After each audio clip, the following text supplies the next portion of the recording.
আসসালামু আলাইকুম রহমতুল্লাহ। আজকে আলোচনার বিষয় মূলত গ্লোবাল ফায়ার পাওয়ার, যাকে সংক্ষেপে বলা হয় জিএপি। অর্থাৎ জিএপি কে সংক্ষেপে বলা হয় গ্লোবাল ফায়ার পাওয়ার, যেটা মূলত একটি আন্তর্জাতিক গবেষণা প্রতিষ্ঠান, যা মূলত পৃথিবীর বিভিন্ন দেশের সামরিক শক্তির সক্ষমতা নিয়ে গবেষণা করে এবং স্কোর নির্ণয় করে। দিন শেষে তারা একটা সূচক নির্ধারণ করে, সেই সাথে একটা র্যাঙ্কিংও নির্ধারণ করে। তো আজকে আমরা জেনে নেব গ্লোবাল ফায়ার পাওয়ার অর্থাৎ জিএফপি এর মতে বাংলাদেশ সেনাবাহিনী কততম র্যাঙ্কিং এ আছে। 2023 সালে মূলত বাংলাদেশ সেনাবাহিনী র্যাঙ্কিং এ ছিল 40তম স্থানে।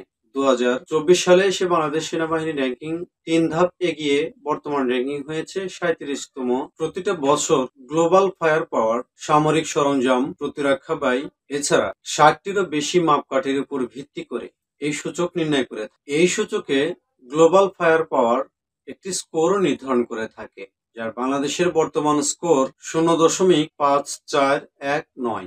2023 সালে বাংলাদেশের স্কোর ছিল 5871। এই সূচকে স্কোর যে দেশের যত কম, সেই দেশের সামরিক শক্তির সক্ষমতা তত বেশি।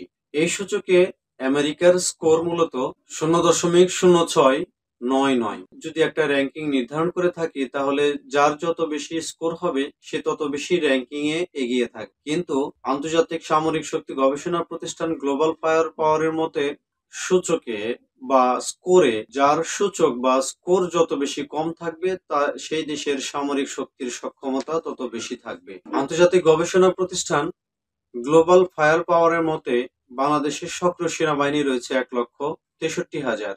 এছাড়া ট্যাঙ্ক রয়েছে 320টি। এছাড়া সামরিক যান রয়েছে 13,100টি। সেই সাথে আর্টিলারি গান রয়েছে 27টি। এছাড়াও মাল্টিপল লঞ্চ রকেট প্রজেক্টর রয়েছে 71।